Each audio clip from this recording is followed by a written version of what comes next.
आनंद महल नारायण भैरव प्रकरण 6. मास्टरजींच्या घरी सदानंद परत आला तेव्हा वंदना अमर दोघंही झोपेतून उठून अगदी ताजेतवाने झाले होते.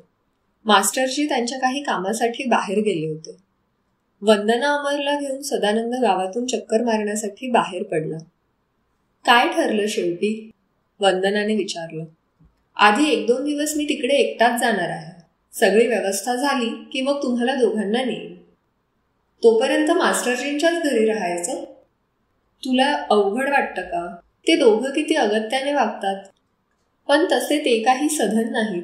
त्यांच्या चांगुलपणाचा असा फायदा घेणं म्हणजे त्यांच्यावर विनाकारण बोजा टाकण्यासारखंच, नाही का? पण आपण कोणत्या ना कोणत्या मार्गाने तो बोजा हलका करू शकतो की? सदानंद म्हणाला. भाजीपाला नेऊ शकतो, काही सामान नेऊ शकतो. इतरही अनेक मार्ग आहेत. मी आनंद महलची जागा नजरेखालून घातल्याखेरीज तुम्हाला तिथे नेणं योग्य नाही असं मला मनोमन वाटतं. ती काहीतरी बोलणार होती. तोच एक हात वर करून सदानंदने तिला थांबवलं. वंदना प्लीज, आपण आता एका सर्वस्वी परक्या गावात आहोत. ही काही पुणे मुंबई नाही. आणि हे बघ, संध्याकाळी मी मास्टरजींशी सविस्तर बोलणारच आहे. गोष्ट वाटते तितकी सोपी नाही असं तिला सांगायचं त्याच्या अगदी ओठावर आलं होतं. मग अमरने तिला ओढत एका खेळण्याच्या दुकानाकडे नेलं आणि तो विषय तेवढ्यावरच थांबला. राखसकोट गावाकडे सदानंद आता विलक्षण आणि सापेक्षी नजरेने पाहत होता. काही दिवस का होईना, कदाचित कायमचंही, हे त्याचं गाव होणार होतं. या गावातल्या माणसांशी त्याचे भले बुरे संबंध जोडले जाणार होते. मिश्रांनी गावातल्या सर्वांवर नाही पण काही लोकांवर आरोप केले होते. पण ती मिश्रांची बाजू झाली. त्या प्रश्नाला दुसरी एक बाजू असू शकत होती. आणि आता प्रथमच मनाला जरासा अस्वस्थ करणारा विचार त्याच्या मनात डोकावून गेला. अफवा होत्या, वंदता होत्या, पण ते सर्व त्या आनंद महल बद्दलच होतं. भुताटकी, पछाडलेली जागा. पण तो तटस्थ राहू शकत नव्हता. तो त्या वास्तूत राहायला जाणार होता आणि तेही वंदना आणि अमर यांना घेऊन. सदानंद वंदना यांचं वेगळेपण सर्वांनाच जाणवत होतं. गावात नव्याने आलेले परके म्हणून त्यांना सर्वजण एका दृष्टिक्षेपातच ओळखत होते. 5-7 हजारांच्या त्या गावात ती घटना लक्ष वेधून घेण्या इतकी वेगळी होती. तिथल्या पोस्टात, बँकेत, रेव्हेन्यूत त्याच्यासारखे तरुण, आधुनिक पोशाखातले कर्मचारी असणारच की. कारण काही का असेना, ते लोकांच्या नजरेत भरत होते यात शंका नव्हती. वाटेत एक मिठाईचं दुकान लागलं. सदानंदने तिथे 25-30 रुपयांची खरेदी केली. लहानसा भाजी बाजार होता. तिथे वंदनाने तिच्या आवडीची भाजी आणि फळं विकत घेतली. अमरसाठीही सदानंदने एक ड्रॉइंगची वही आणि क्रेयॉनच्या रंगाची एक पेटी विकत घेतली. आणि मग अंधार पडल्यावर, रस्त्यावरचे दिवे लागल्यावर ते तिघे सावकाश मास्टरजींच्या घराकडे परतले. मास्टरजी आणि त्यांची पत्नी त्यांचीच वाट पाहत होते. सदानंदाने आणलेल्या वस्तू जेव्हा स्वयंपाकघरातल्या खिडकीत ठेवल्या तेव्हा मास्टरजी जरा रागाने म्हणाले. हे बरोबर नाही केलं भाईसाहेब. मला भाईसाहेब म्हणताना? सदानंद हसत म्हणाला. मग मी तर घरचाच एक झालो की नाही? त्यांचे हातपाय तोंड धुवून होत आहे तोवर जेवणाची वेळ झालीच होती. जेवताना सदानंदने मिश्रांचा विषय अजिबात काढला नाही. जेवण झाल्यावर मास्टरजीच म्हणाले, चला भाईसाहेब, एखादं पान खाऊया. सदानंद त्यांच्याबरोबर बाहेर पडला. त्यांनी ठेल्यावर पानं घेतली आणि मग वाटेत ते दोघं एका बंद दुकानाच्या फळीवर आरामात बसले. तर मग मिश्राजी भेटले का? मास्तरांनी विचारलं. भेटले ना. सदानंद मास्टरजींना कसं सांगावं याची मनातल्या मनात जुळवणी करत होता. तुम्ही त्यांना कितपत ओळखता? समारंभात मुख्य पाहुणे म्हणून येतात तेव्हा मीच हार घालतो, फुलांचा गुच्छ त्यांच्या हातात देतो, तेवढीच ओळख. मास्टरजी म्हणाले. मी अशा अर्थानं विचारलं की तुमचा अर्थ काय होता ते मला बरोबर समजलं आहे भाईसाहेब, आणि तेच तुम्हाला सांगायचा प्रयत्न करत होतो. मला मिश्रांच्या घरी कोणत्याही समारंभासाठी आमंत्रण येणार नाही. राखसकोट गाव लहान असलं तरी इथेही अंतस्थ प्रवाह आहेतच. निर्व्याज मैत्री करणाऱ्यांपैकी मिश्राजी नाहीत. ज्याच्यापासून आपल्याला काही ना काही फायदा होण्यासारखा आहे अशाच माणसाला ते जवळ करतात. म्हणजे तुमच्यापासून त्यांना काही फायदा होणार नाही म्हणायचा? अहो, मी तर साधा शाळा मास्तर. सदानंद काय समजायचं ते समजला. मास्टरजी, मी त्यांच्याकडेच उतरलो नाही याबद्दल मिश्रा बरेच नाराज झालेले आहेत. मी त्यांना माझ्या मनातला महत्वाचा प्रश्न विचारला. आनंद महलसाठी इथलाच स्थानिक वा एखाद्या जवळपासच्या गावातला माणूस का नेमला नाही? मिश्रा म्हणाले, गावातल्या त्यांच्या काही हितशत्रूंनी आनंद महल इमारतीचं नाव बदनाम केलेलं आहे. तिथे जे कोणी नियोगी म्हणून राहत असत त्यांच्याही घराण्यावर शिंतोडे उडवले आहेत. मास्टरजी नुसतेच मान हलवत होते. वाटलंच होतं अशा अर्थी.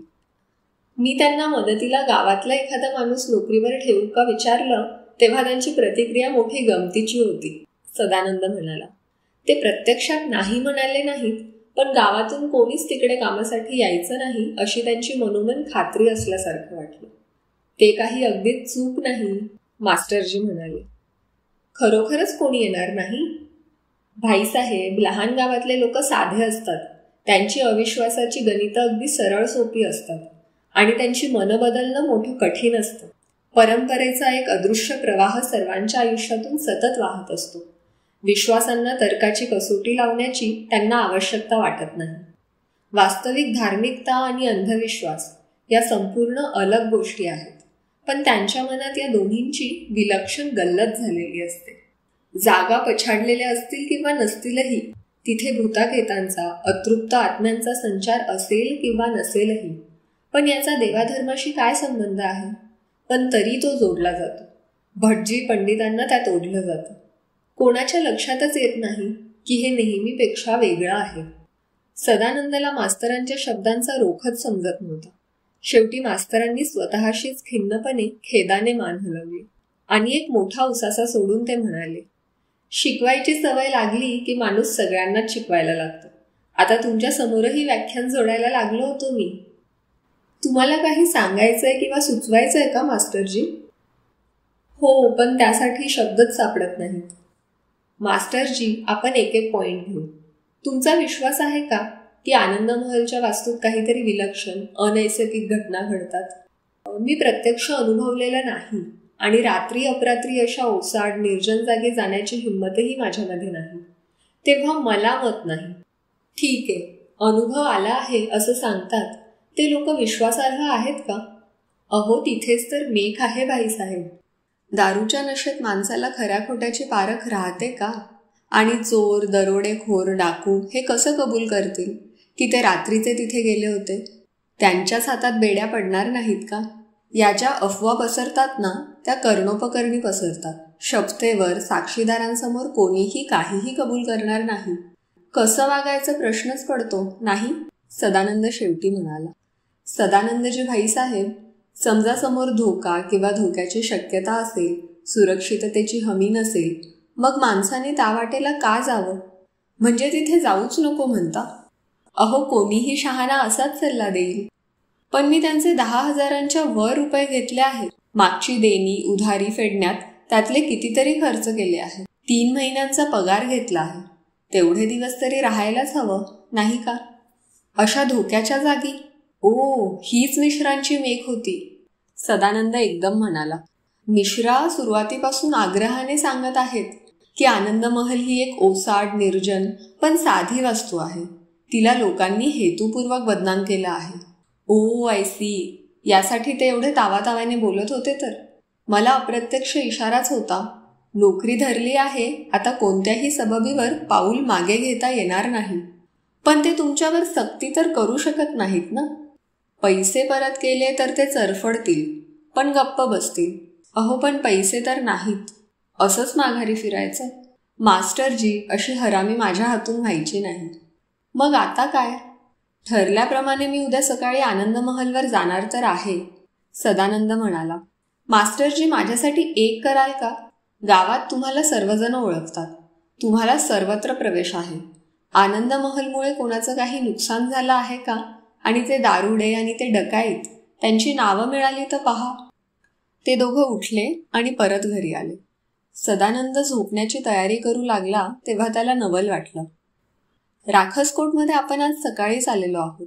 आल्याला अजून पुरते 24 तास सुद्धा उलटलेले नाहीत.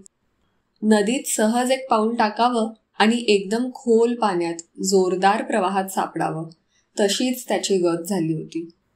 पण आता त्याला जास्त विचारांचा शीन नको होता. उद्याचं उद्या. आता शांत झोप.